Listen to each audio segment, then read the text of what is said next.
The Natal Native Contingent was a large force of auxiliary soldiers in British South Africa, forming a substantial portion of the defence forces of the British colony of Natal, and saw action during the 1879 Anglo-Zulu War. Recruited from the local black population, the NNC was originally created in 1878 in order to bolster the defences of Natal. Most NNC troops were drawn from the Basuto and Mponso tribes, which had had long experience of fighting against the Zulus. Organization. The structure of the NNC followed the pattern of regular British infantry units at the time. Each regiment of the NNC consisted of 2 to 3 battalions, divided into 10 companies of 100 black soldiers each, with 6 European NCOs and 3 European officers per company.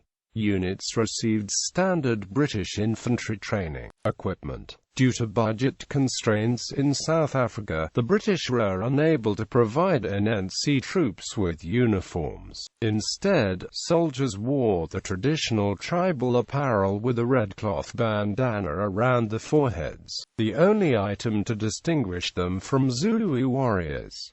The NCOs and officers wore khaki and black uniforms. The European population of Natal had long feared that arming the black population would constitute a severe security risk, and as a result only 1 in 10 NNC soldiers was issued with a rifled musket, while the rest were armed with the traditional spears.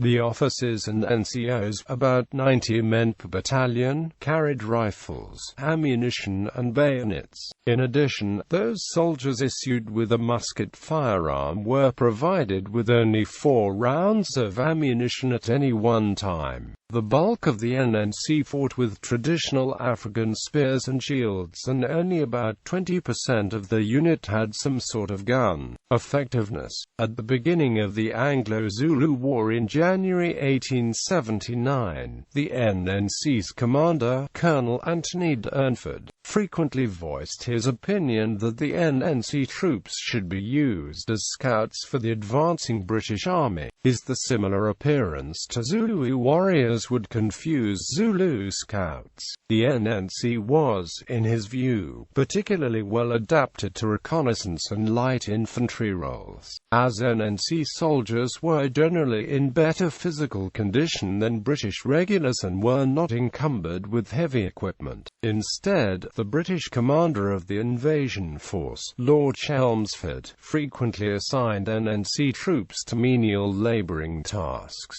believing that their fighting ability was almost non-existent.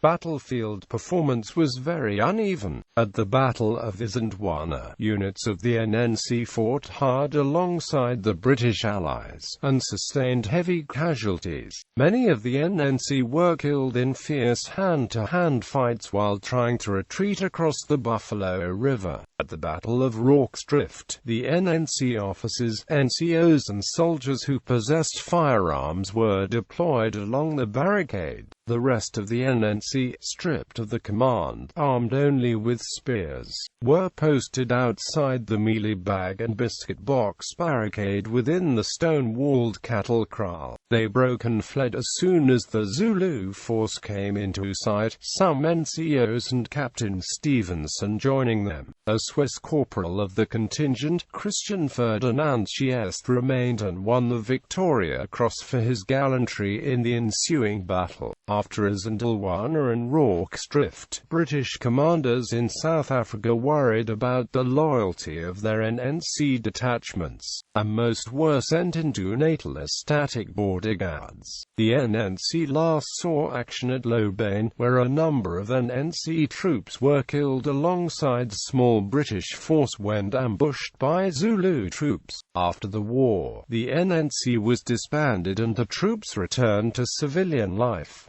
Natal Native Horse. While the bulk of the NNC consisted of infantrymen, the Natal Native Horse constituted the NNC's cavalry force. Formed of 6 troops of approximately 50 men each, the NNH was largely recruited from the Amangwane, a Natal tribe traditionally hostile to the Zulus and other tribes, as well as black Christians from the Edendale Mission. The black troopers of the NNH were much better equipped than their infantry counterparts. NNH troopers were issued with tan-colored European uniforms, a horse with full equipment, and each trooper was issued with a rifled carbine in addition to traditional African spears. Units of the NNH were led by European officers dressed in conspicuous sky blue uniforms. 5 troops of the NNH were present at Isandlwana, 3 of them forming the Sikali Horse Squadron, named after the chief. The troopers fought well against the Zulus, and late in the battle were dismissed by Colonel Durnford, who was eager to save as many of his men as possible from the chaotic battle. Due to the being mounted on horseback, NNH soldiers were able to escape quickly from the battlefield, and many black NNH troopers are credited with having stopped to give rides to both native and British soldiers struggling to escape the battlefield. On foot, most notably Horace Smith Dorrien, who was rescued and ridden to safety by an NNH trooper. Around 200 NNH troopers survived Isandlwana, but unlike the NNC infantry, were recommitted to the war. The remainder of the NNH saw action at the Battle of Kambula and at the Battle of Ulundi. After the war, the NNH was retained as a police force in conquered Zululand, and saw action during the Zulu civil wars which began in the early 1880s.